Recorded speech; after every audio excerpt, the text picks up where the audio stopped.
Bismillahirrahmanirrahim. Assalamualaikum warahmatullahi wabarakatuh. Alhamdulillah wa syukrulillah, la haula wa la quwwata illa billah. Asyhadu an la ilaha illallah wahdahu la syarikalah wa asyhadu anna Muhammadan abduhu wa rasuluh. Allahumma salli wa sallim ala nabiyyina Muhammadin wa ala alihi wa sahbihi ajma'in, amma ba'du. Bapak Ibu jamaah yang dirahmati Allah, kita tak lupa untuk senantiasa mensyukuri atas nikmat yang Allah berikan kepada kita.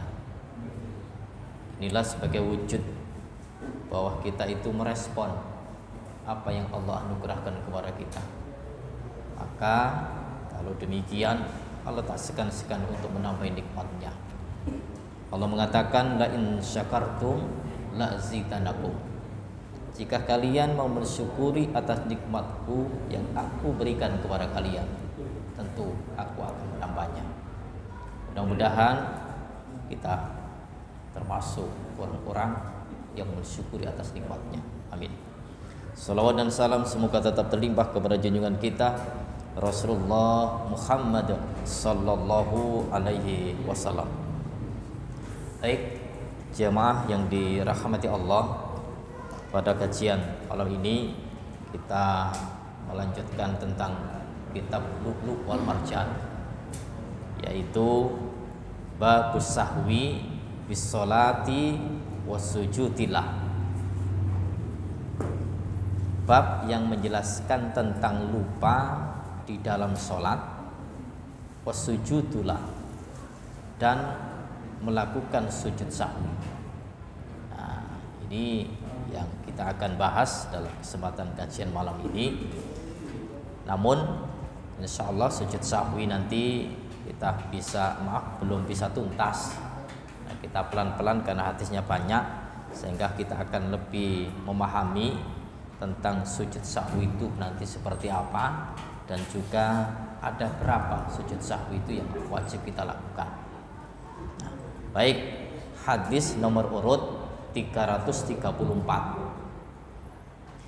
Hadisu Abi Hurairah radhiyallahu anhu qala Rasul sallallahu alaihi wasallam.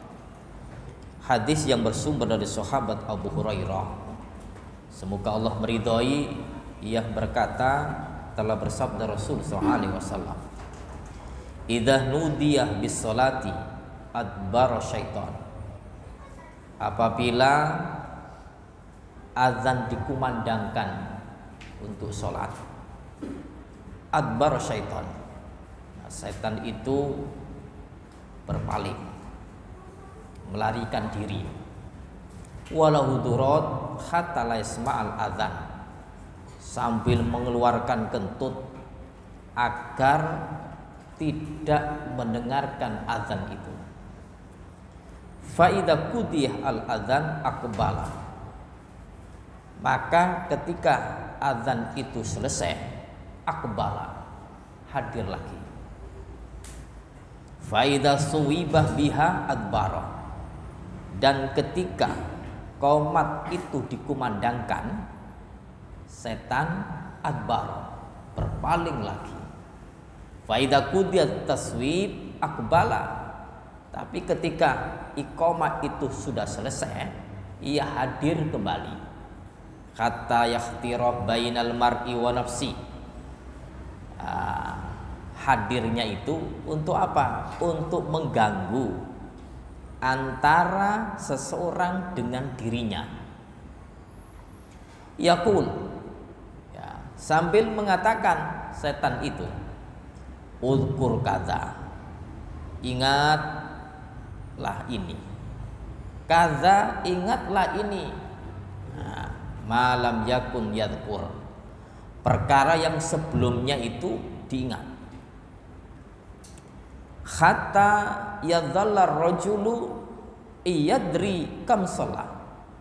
Nah, hingga seseorang itu tidak mengetahui berapa jumlah rakaat yang orang itu sudah lakukan.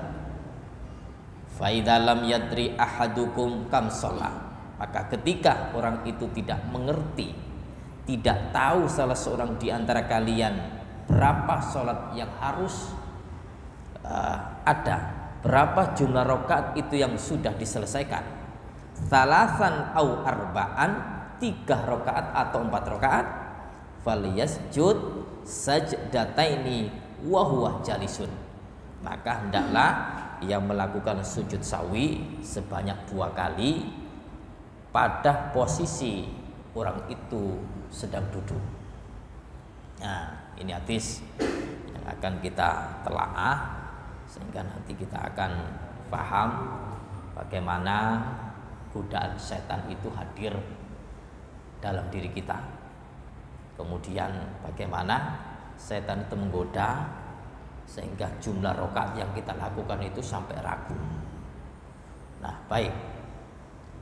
Rasul SAW mengatakan ini perihal gaib, alam jin.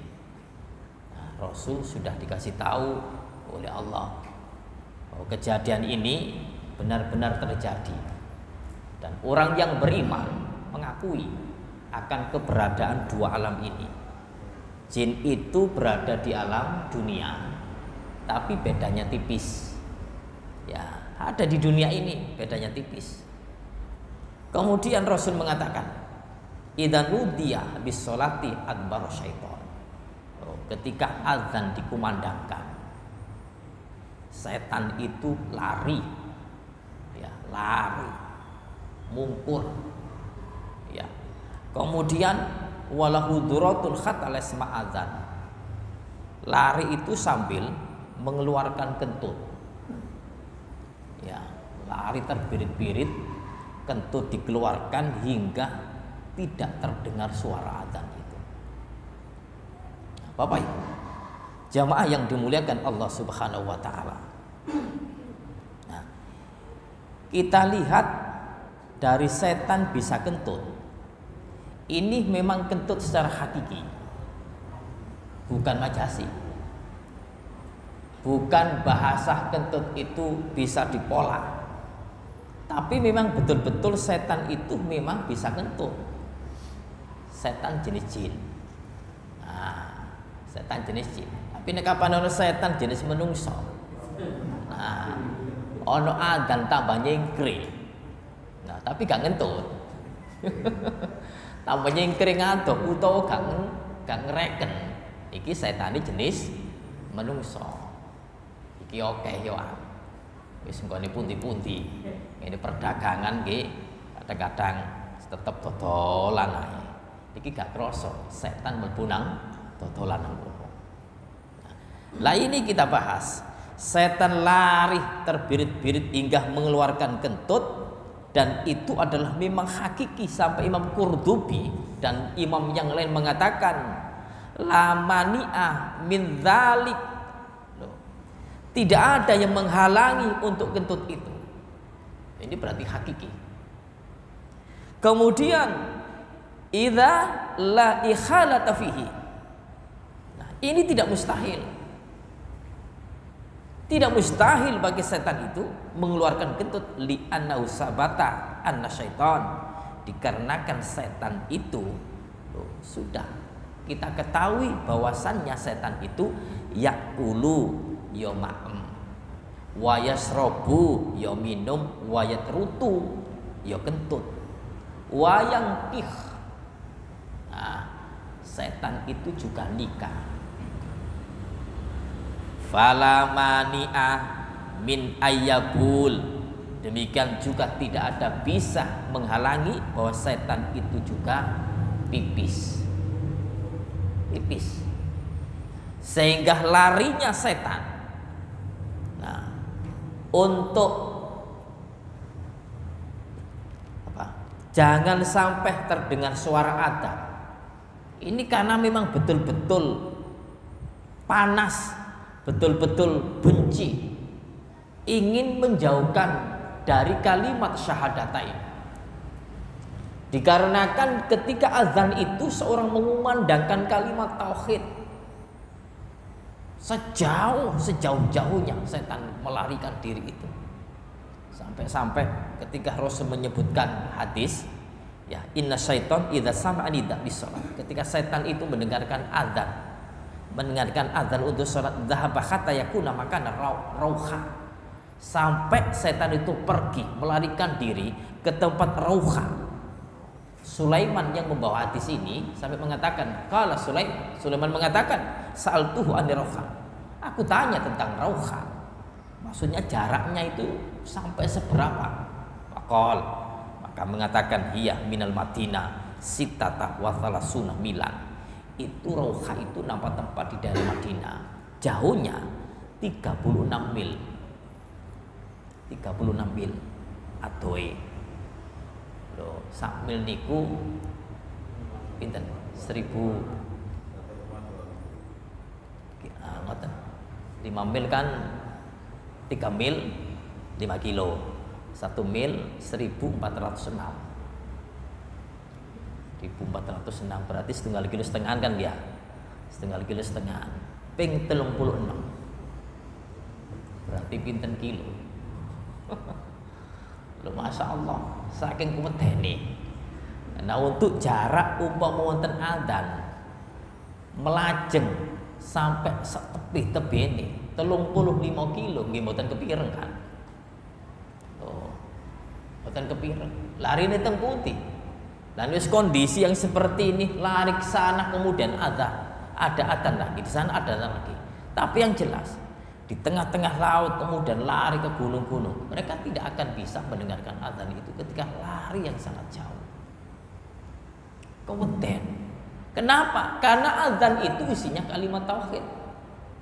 Dan dia menyadari bahwasanya ketika hal itu didengarkan, yang dulu tidak setuju, ini menunjukkan bahwa semakin bangkangnya setan itu ketika disebut kalimat tauhid melarikan diri. Nah ini saking bangkangnya, saking tidak sukanya, di mana kenikmatan dan Allah itu menganugerahkan kepada para hambanya yang tulus, hambanya yang ikhlas. Setan tidak setuju, gak suka, benci kepada hamba-hamba yang memang setuju akan kalimat tauhid itu. Sampai-sampai godaannya untuk menghilangkan kalimat tauhid agar tidak terdengar saat azan melarikan diri, saat selesai hadir, iqamah dikumandangkan lari, iqamah selesai datang lagi. Loh, datang lagi, gudo meneh. Mulai awal dari persiapan sholat sampai salam itu digudo terus. Godaannya tadi apa? Loh, yakulu untuk mengganggu antara dirinya, antara seorang itu dan dirinya. Loh, mengganggu antara orang itu dengan dirinya. Kemudian dikatakan oleh setan, udkur kata, ilingo, sing wis kok lakoni ku ilingo, lebono ngene salat jenengan. Tapi gak halus koyo ngono ngomongi setan. Ilingo. Apa sing kok lakoni waktu awan mang, waktu winginane, barangmu ilang, ilingo. Barang-barang sing ilang kadang-kadang ketemu. Jare sapa malaikat sing duduno iku? Kan meneng nek Kak, setan. Karena setan jelas udzkur wa kadza udzkur kadza. Ingat yang sudah-sudah itu ingat. Ingat yang sudah-sudah itu. Sampai dalam satu kisah. Nah ini kalau kami nggak lupa di zaman tabi'in, ya ada seorang yang usianya sudah lanjut. Dia itu meletakkan emas, karena rumahnya itu tidak mungkin ditaruh emas, ditaruh di padang pasir. Ya, kemudian dekat pohon, dikali pasir itu kemudian ditaruh emas itu untuk bekal kehidupan nanti di masa mendatang. Kemudian sekian tahun lupa masku biyen tak dek endi. Bingung golek emas sing dunyane kanggo tahun-tahun ngarep dan mungkin anak cucunya itu. Lupa takon ulama. Rawuh teng ulama.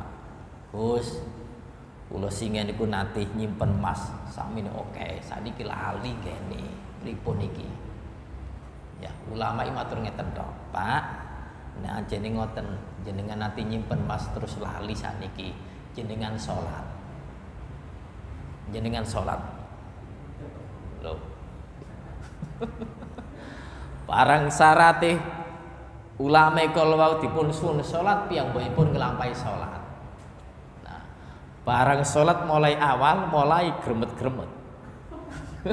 Gremet-gremet setane nggodhog. Udkur kata. Ilinga sing biyen kok simpen. Ilinga biyen sing kok tau lakoni apa ae dituduhno mbek setan. Oh, digiring nang rinderane akhire ana disore wit. Lho barang eling waktu salat burung mari, ngono salate dibuyarno. Medal duki salate.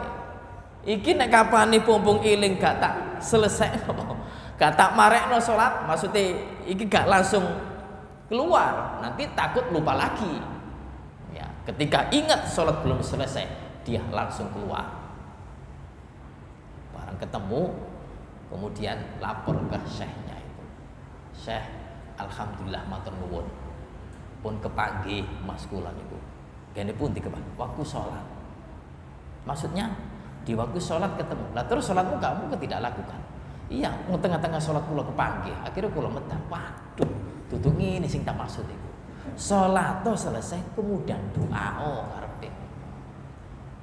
Ya napa malih. Lah ini maksudnya dede malaikat niku. Tapi setan menunjukkan agar orang itu ingat di waktu sholat itu sehingga terganggu. Manika ya nopo maling ya. Kewadah tiang-tiang sing aku, Pak, kula nek barang-barang ilang niku ketemu ngene sembayang. Dompet ilang di sore bantal, waktu eling-eling ya sembayang.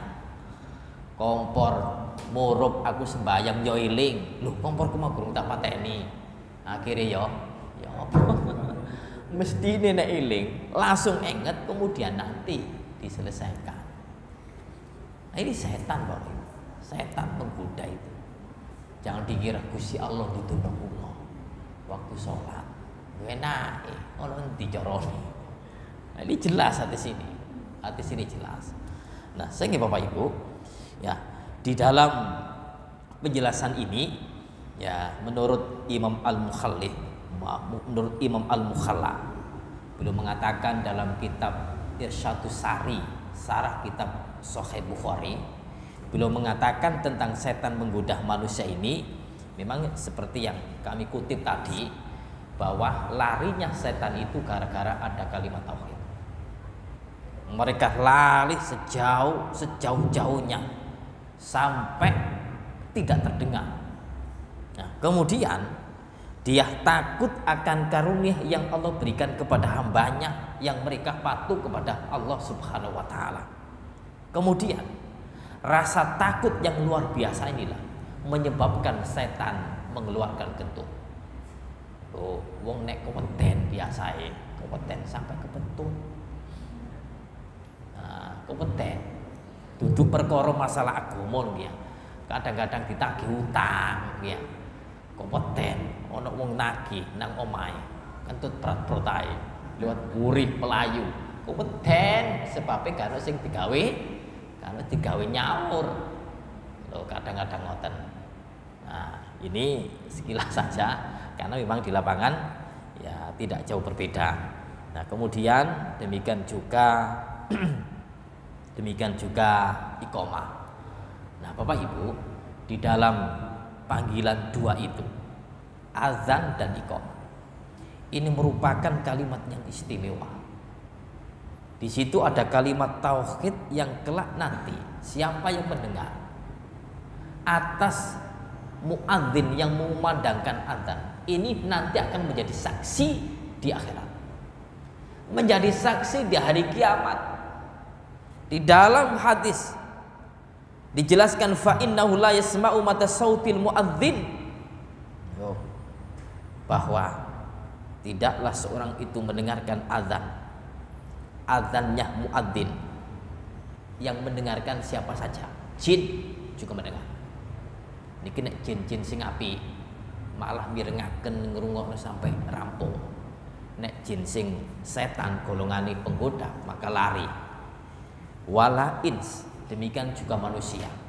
Manungsa sing apik-apik nek ana adzan mirengno niku manungsa sing apik. Nek sing gak ngrungokno ya manungsa sing gak apik utawa kurang apik. Nah kemudian wala syai'un, dan segala sesuatu, makhluk Allah yang ada di muka bumi ini, ternyata masya Allah Bapak Ibu, ketika azan berkumandang itu didengarkan oleh mereka. Kemudian untuk apa? Illa syahidalahu yaumal qiyamah, melainkan nanti pada hari kiamat menjadi saksi. Kita niki urip wonten donya bolak-balik mirengaken muadzin berkumandang ketika sholat 5 waktu itu. Maka kita nanti mengakui, oh sing adzan wong iki. Tidak bisa kita pungkiri bahwa itu sebuah kebenaran. Dan sudah juga kita akan mengetahui nek kapane ana adzan wong iki ngrungokno. Nek kapane ana adzan wong iki gak ngrungokno, konangan mangkih wonten akhirat. Utawa ngrungokno sampai nyetel HP. Lali, ya mau tutup dia. Nah, ini yang perlu kita pahami bahwa Bapak Ibu tentang sholat, setan itu menggoda diri kita. Nah, makanya kita diminta untuk sholat itu secara khusyuk dari awal sampai akhir. Namun realita dalam pelaksanaan sholat tasih enget perkara njaba. Ya terus solusinya pripun? Enget eling malih apa sing tak waca. Tak waca khusyuk eling malih perkara njaba. Dibalekno meneh. Begitu solusi ketika orang itu ingat luar, harus ingat dalam. Nah, ingat dalam yang sebanyak-banyaknya itu luar biasa. Kekhusyuan seorang dalam sholat itu bisa diraih, bisa didapati. Sehingga tak heran ketika Rasul mengatakan sholatnya seseorang itu ada yang mendapatkan 10%, 9%, 8%, 7%, 6%, 5%, 4%, 3%, ada yang sampai separuh. Gara-gara apa? Di antaranya ini salat eling jaba, wonten salat sing khusyuk, wonten. Sampai ada riwayat yang gak jelas. Riwayat ini wonten gak jelas. Anjane hadise kita koreksi wonten wonten. Cuma cerita. Tapi cerita ini sepatus makin kita sumrapi. Loh, Rasulullah niku nate maringi hadiah ke Ali bin Abi Thalib. Ali, kuwi nek kapane iso nglakoni salat sing khusyuk gawe eling jaba belas, bakal tak kei hadiah surban. Nggih Nabi. Salat Ali bin Abi Thalib 2 rakaat. Sarokat khusyuk katok mboten ketinggal, mboten kepira, mboten kengetan perkawis luar. Nah, kemudian di saat rakaat kedua masih barang di saat tahiyat kate mari eling. Elinge apa? Sing diling-eling apa ya? Aku kok kate oleh surban iki. Lho, barang tahiyat mari salam. Ditakoni ambek Nabi. Nah, Ali ya apa? Nggih Nabi. Barang kajenge mantun tahiyat kula engket surban jenengan terus jenengan maringi hadiah. Oh gagal Ali. Gak sida. Wis santai sampean mang nek khusuk mulai awal sampai akhir. Sampean eling perkara jaba. Perkara eling surbanku gak sida. Nah, cuma hadis niki montang-manting. Maksudnya ini gak jelas hadisnya. Ada di berita sebuah koran. Cuma kami cek belum jumpa di kitab apa. Tapi niki cerita ya, cerita. Untuk sebagai tambahan bek menawi wonten hadis niku Mboten kepanggih hadis tapi cerita. Ya, realita di lapangan. Terus terang kita niku tak asik mawon inget. Tak asik inget. Lah untuk mengkhusyukkan kita itu sholat, ayo ketika ingat luar lebur kembalikan lagi. Dan susah itu. Rasulullah piyambak ya, Rasulullah piyambak. Itu orang yang paling khusyuk ketika sholat. Wengking wonten lari nangis. Loh, iki kepireng. Kepireng akhir gak sih dadi dawakno bacaan surat tidak. Loh niki kan sekilas ngoten. Sekilas. Jadi itu tidak bisa dipungkiri. Cuma ayo kita berusaha semaksimal mungkin bahwa ingatan luar kita tepis sehingga kembali kepada bacaan sholat tadi. Keranten apa? Keranten malaikat itu njaga wonten wingking kita. Malaikat ketika siapapun sholat itu berada di belakang kita masing-masing. Terus lalu mirengno bacaan Al-Quran. Loh, bacaan Al-Quran itu dipirengno kalian malaikat wonten wingking mriki. Kemudian malaikat itu mendekat ke mulut bacaan kita itu. Kemudian Al-Quran itu masuk ke dalam perut fi jaufi malaikat, masuk ke perut malaikat. Nah kita sing mlebu napa? Panganan, minuman. Malaikat isinya Al-Quran. Karena malaikat tidak makan dan minum. Disebutkan dalam satu riwayat yang sahih. Nah oleh karena itu kita sholat ini sebuah pekerjaan amal ibadah yang istimewa, yang paling tinggi nilainya, langsung dialog hamba dengan Rabb-nya, disaksikan oleh malaikat. Kalau disaksikan oleh orang-orang yang istimewa, makhluk yang dimuliakan Allah, maka kita amat rugi ketika kita itu menyembelihkan sholat dan menganggap sholat itu sudah, yang penting selesai, yang penting sudah. Nah ini kita harus tahu dan mengerti bahwa memang ingatan-ingatan yang sudah lalu kemudian ingat di dalam sholat itu adalah godaannya setan. Kemudian sampai menggoda. Seseorang itu tidak mengerti jumlah rakaat yang ia ketahui itu berapa. Sampai dikatakan dia tidak mengerti berapa rakaat yang ia lakukan. Salasan au arba'an, 3 rakaat atau 4 rakaat. Berarti ini ragu. Ragu. Salat Isya wis oleh 3 apa oleh 4? Bingung iki guys. Ya, ragu niku syak niku Bapak Ibu. Antara-antara, separuh-separuh. Niku syak. Tapi kalau dzon itu di atasnya syak. Maksudnya ada ingatan, ada dugaan. Sehingga enggak imbang. Berarti dugaane napa ya? Dugaane saged menduga 4, saged menduga 3. Oh, 4 ini dalam hatinya. Itu dzon. Di atasnya syak. Tapi kalau wahan itu lemah. Ya tak berdaya sama sekali. Sehingga kalau masuk kategori syak, orang itu ragu antara 3 dan 4, sama-sama kuatnya kalau syak itu, maka kata Nabi, hendaknya engkau berpegang kepada yang sedikit dan yakinilah bahwasannya rakaat jenengan bukan 4 tapi 3. Loh, jumlah 3. Nek dikudoh setan wis 4 ae nang mari. Wis suwen. Loh, selok mali mani iki. Jenengan kan telu papat ae. Nah niki nek salat dhewean, nek salat bareng konangan kok ya wonten wingking subhanallah akhirnya nek umpama ngimami. Nah ini yang diajarkan oleh Nabi ketika Anda itu lupa, maaf syak, maka kata Rasulullah falyattarikh. Ini riwayat Abu Sa'id Al-Khudri diriwayatkan oleh Imam Muslim. Falyatrah asyak wal yabni ala ma astaikan sumayasjud sajadataini qabla yusallim. Maka hendaklah engkau hilangkan rasa syak itu. Wal yabni ala mastaikana, dan hendaklah engkau bangun kepada sesuatu yang kau yakini, yaitu yang sedikit.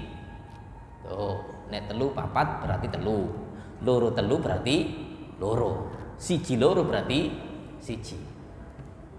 Yang yakin adalah yang sedikit, kemudian sujud 2 kali sebelum salam. Tuh, niki nek ragu. Nek terusi Imam Asy-Syafi'i, pendapat Asy-Syafi'iyah, sujud sahwi itu semuanya dilakukan sebelum salam. Sebelum salam. Lah nek pendapat Imam Al-Hanabilah niku sesudah salam. Nah, tapi kita juga harus mengacu kepada hadis. Ya, walaupun pendapat ulama seperti itu, kita mengacu kepada hadis ketika ragu.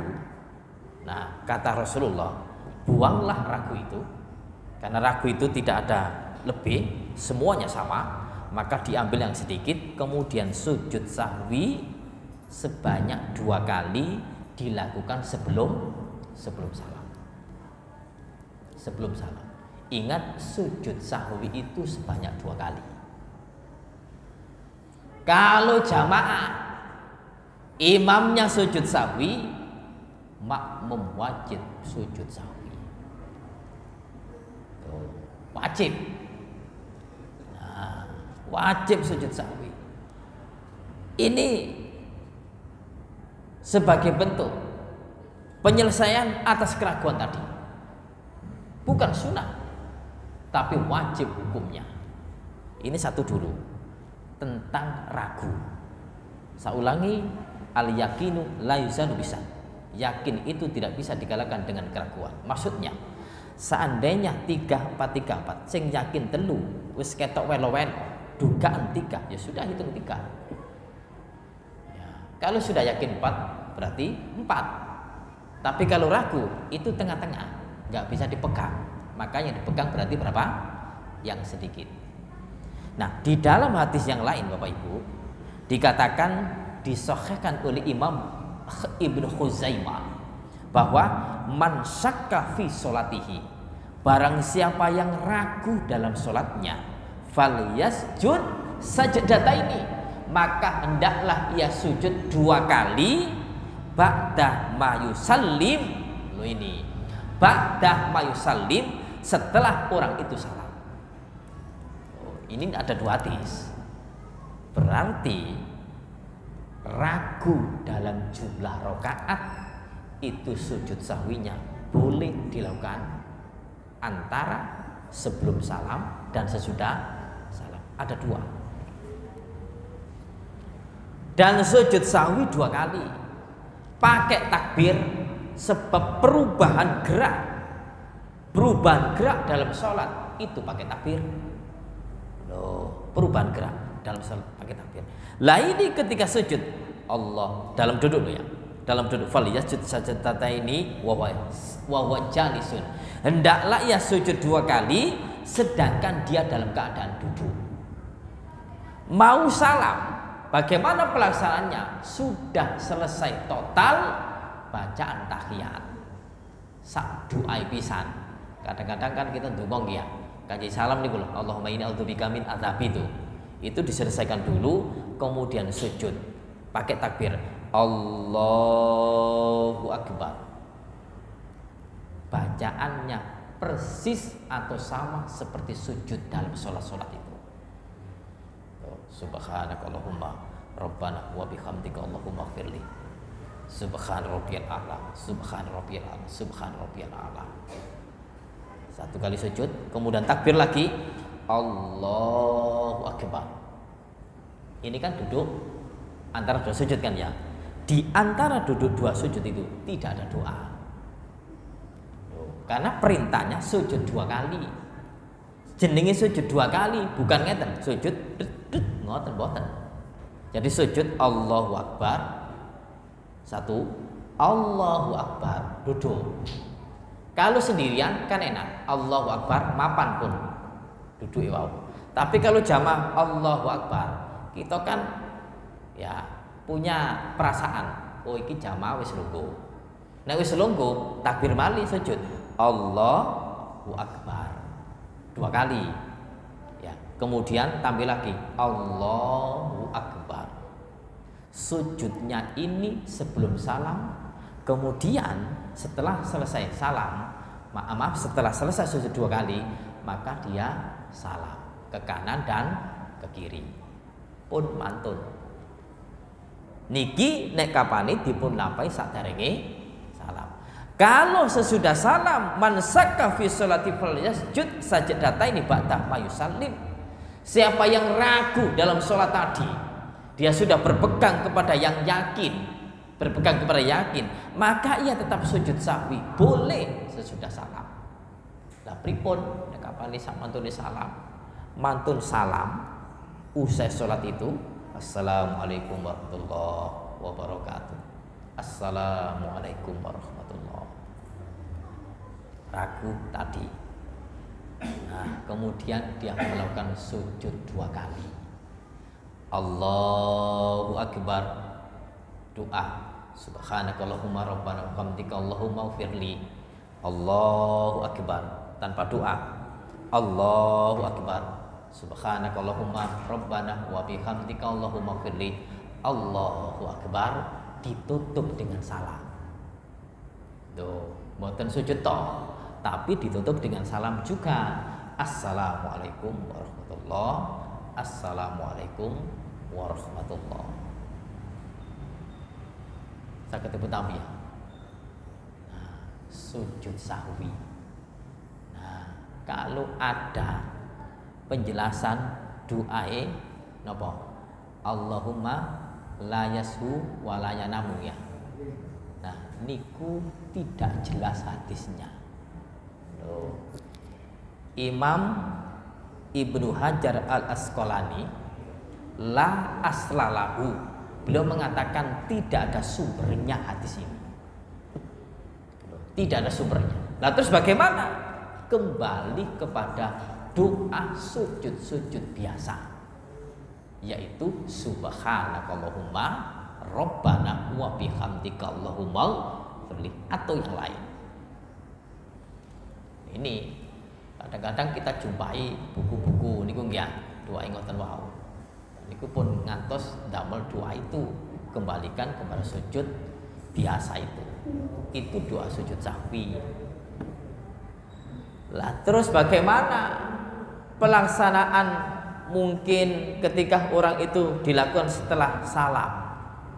Wong-wong podo gak ngerti. Loh, iki apa iki? Kok ana sujud meneh? Nah, ragu. Nah, kadang-kadang kan ada yang nyampaikan, pokoknya lali sujud sahwi. Lali sujud sahwi. Gak diukur, gak dijelasno, lupanya itu mana? Loh, ini diantaranya. Nanti ada 4. Ya, ada 4 apa perkara yang lupa kemudian wajib sujud sahwi. Sebab niki nek kapan mboten kita anget-anget lali nggone. Lali perkara endi sing lali iki? Loh, karena ada penjelasan, pokoknya lali sujud sahwi. Loh, nah ini ternyata dijelaskan oleh Nabi, iki nggone sing lali wajib sujud sahwi. Lali ini tidak masuk. Ini untuk pelaksanaan sujud sahwi, karena memang menghilangkan dari sesuatu yang ragu tadi, sehingga itu adalah melempar ya dari godaan setan yang selalu menggoda diri kita ini. Nah, ini baik Bapak Ibu jamaah yang dimuliakan Allah Subhanahu wa taala, di dalam hadis ini benar-benar semakin jelas bagi kita bahwa godaan setan itu selalu ya mendampingi kita di saat kita beribadah.